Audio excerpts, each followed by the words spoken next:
gasore ubundi ibihohoterwa bararibona ku kazi abagabo barahohoterwa rwose mu buryo buri open ejo bundi nahoze mbona message y'umukobwa yanditse umutipe nyine yambwira ati ariko shaho ufite ukuntu ugaragara n'ibigango rwose marumva nawe ufata gutya en general abadamu barahohotera abagabo nabaza bakakubwira ati urampibi nguhibi nabo barahari hari aba bold gutya nabo barahari rwose hano hanze barahari kandi ntibaje muri 2025 tubaze muri 2010 umuntu nimba kwakosheje mu kazi agakora ikintu cyangwa akavuga ikintu cyangwa gukora nk'ikintu ukumva muri wowe ntabwo uri kubyumva ukumva muri wowe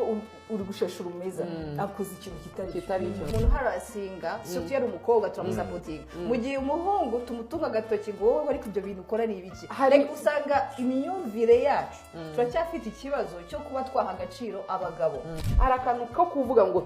tureke kuba abaturage mu kazi